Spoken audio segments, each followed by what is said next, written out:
Right, so I've been asked on Instagram, mate, what is my favourite multi-day trip that I've done?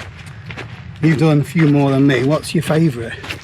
What's my favourite multi-day trip? Yeah. I've got Put to you say on the spot. we did Cumbria Way last year. Yeah. Beautiful, wasn't it? Purely because it was without weather. I thought that was more difficult terrain than the West Island Way. I don't know. There was a section through Langdale, was it? Yeah, on that rocky Langstrath- path that was... Langstrath Valley. The scenery was stunning. Yeah. The weather was perfect. Yeah, it's up there. It's between the Cumbria Way and the West Island Way. The West Island Way was beautiful, but I thought it was a little bit easier than the, even though it's 30 mile more, something like that. Yeah. Well, I've done a lot of Peak District ones, you know, like Limestone Way, White to Dark Peak, Peak pilgrimages, Oak pilgrimages, and they're all beautiful in their own way. Yeah. Like, but they're a lot shorter. That Oak pilgrimage ones are really nice. Well, it's only something like 50 mile. Yeah. So you can sort of, you know, if you want to take it nice and steady, do it over 3 days. I did it over 2. But again, you pass through some Peak District's lovely villages Little like hidden Stormy, gems. Middleton and places like that, and a lot of these really nice picturesque little villages. So they're all good in their own right. Yeah.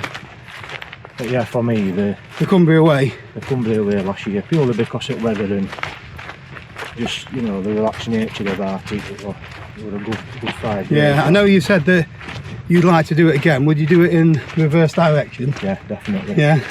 That's the only thing about it, wasn't it? It was a bit of a disappointing end if you do it south to north. Yeah. That last bit into Carlisle, it's just like, it's such a disappointing end, isn't it? Yeah. So if you get that out of the way first, Some people say don't do it or miss it out, but we were determined to. We come all that way. Yeah. And you know, you want to finish it the official route, don't you? Well, a lot of people, when they get into Dalton, they circle back and finish in Keswick, don't they? Yeah. A bit more of a picturesque finish, but It's, at the end of the day, you height your own height. You can make your own routes. Yeah. Nothing's set in stone. So, have you got anything else planned? This is a question from me.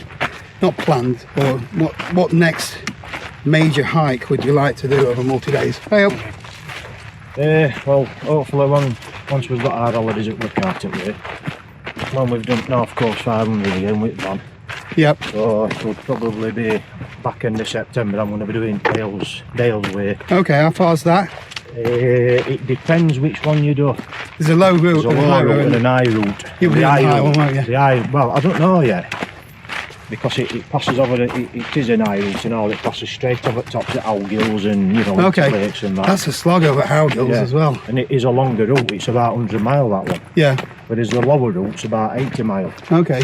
And again, you pass through a lot of nice villages and through dales and stuff like that. And is that potentially this year or for next year now? yeah, it'll be this year, that. Yeah. I'll do it sort of back end of September.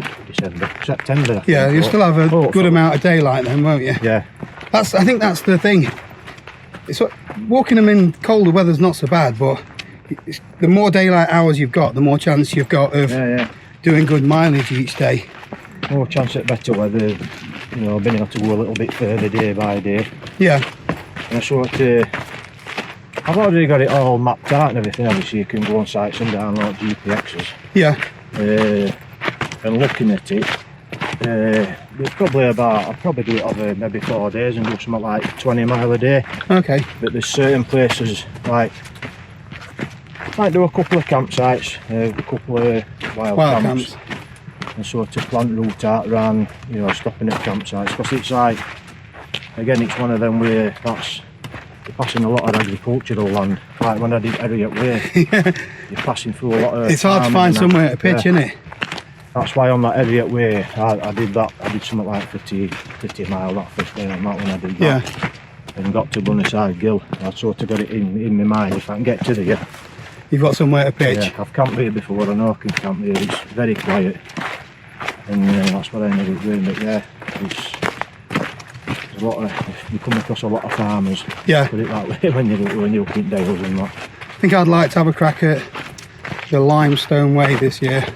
That's about 50 miles, is it 55 or something like about that? 50-55 miles. Yeah. I did that a few years ago. But I'm not sure for camping with that one either. Can you do... Well, I'll tell you where I camped. At Robin Hood Stride. Yeah, I've camped there before actually, in the bivvy, so... I camped there, but that again, that was a big first day. I did it over 2 days and it was 27 miles. But that's quite close to farms and stuff like that, isn't it? So you've got to be pitching late and leaving early. It's all farmland, you know, agricultural land. So, again, you see, you know, White Peak and Dales, it's all like that. I know you've got your sheep farming up here in Dark Peak and that, but yeah, in White Peak and Dales, you know, you've got your sheep farming plus a lot of grain and stuff like that. Crops and cows and that sort of stuff. Yeah.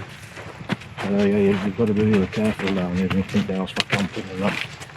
If I'd walked a bit further that first day, I think it would have been about another 4 mile. Okay. We actually passed through Lathkildale. Yep.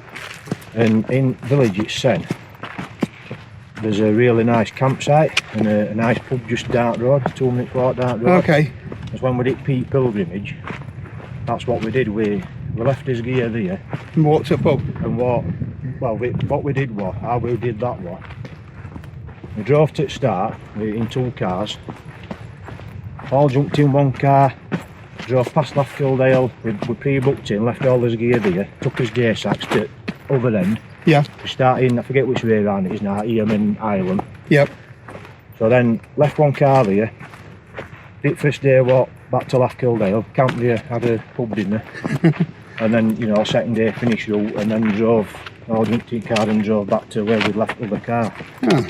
So that, you know, because it's a linear walk. Yeah, you've got to be able to get from one. That's some of the difficulties sometimes. Yeah, that's why we did the West Island Way. We took the train, just because you haven't got the faff of trying to get back to your car and then a long drive back when you're knackered. Yeah. At least you can rest your feet a little bit for a few hours whilst that's other thing. Courtesy of British Rail or Scottish Rail. That's other thing with that rails there. No, if you do that high route, the highway, I forget where it finishes, but there's no bus stops and public transport. You know, there's no near train station. But if you do the low one, you finish in Windermere. There's Windermere train station. Yeah, so you can pretty much from there get anywhere you want. Pretty much. I've already looked at all trains and everything. I think it was like something like two stops and something like 3 hour train drive back. Yeah, that's not bad. It's not bad, that is it? Once you've done like an 80 mile walk over 4 days, you're ready for the rest, don't you? Exciting times. That's about on it. I'm wanting to get another sort of 3 day Scotland trip in. Yep. Probably October, like what I did last year. Yeah. Cairngorms again or somewhere different? It'll probably be round where I went last year, because I didn't get completed what I wanted to do last year. Okay. And 2 Munros a bit further on. But, I forget what they call it now, that biggest thing. It's over 1100 metres. It had got snow on it in October, put it that way. Yeah. And it was freezing in October. I went sweating down the bottom and then... I went looking for winter and I found it in October in Scotland. I found winter. That's when you find out that whether your gear works or not, isn't it? I took a sort of half winter, half 3 season gear, and I'm glad I did. See, that's the thing. So I've also been asked about, you know, choosing gear for different backpacking trips. You know, the stuff that you've got on you now, you would easily, well, you did walk the West Island Way in 3 days with it, didn't you? Yeah. Basically what you've got in your bag now. Pretty much what I've got in my pack now, yeah. But if you're going somewhere like the Cairngorms or up some of these big bends, you're going to need something that's a little bit more robust and a little bit... Yeah. And you just have to carry what you need. Yeah. Well, it might mean you've got more on your back. It's not necessarily all about having the lightest gear. It's having gear that's up to whatever conditions you're going to be camping. Forget about trying to go light when you're doing stuff like that. It's not, you know, it's always nice to carry lighter gear, but you need to take what's going to do the job for you. Yeah. What's the point of doing a big walk like that up in Scotland or wherever, pitching up and being frozen all night? Yeah, I know. You don't get no sleep. So you know, like I've got this Mythic 180 bag. This is perfect for summer. Yeah. Summer use, but when it comes to October, it's rated down to 0 degrees. But when it comes to sort of October time, I'll switch it out to my Mythic 400 that will go to something like -6, which sees me into early winter. It's a big difference, that. You know, I've got a couple of things. So the quilt that I've used last night, I think that's rated down to 0, and I've used it before around that and felt the cold a little bit. Quilts, and they're not as accurate as sleeping bags, I don't think, when it comes to ratings. Well, that's why, as you know, I had a flirt with quilts, that Cumulus Tiger or whatever it was. Yeah. And it was a good quilt, but you like being wrapped in a bag, don't you? I like being wrapped up and having that cocoon, like, yeah. You know, I like to cinch the shoulder baffle up, and you've got that cocoon of warmness then. So that, you know, when you're in a quilt, yeah, you're turning over, because I'm a side. Yeah, you get drafty spots, don't you? It's your backside's sticking ends out, up getting exposed, and then you're rudging about like this, and you end up. It wakes you up, doesn't it? Yeah. Whereas in a sleeping bag, I can leg on one side and I can more or less sort of, as long as I'm nice and cosy and warm, that's it. Brilliant. There we go. Another couple of questions answered. See you tomorrow.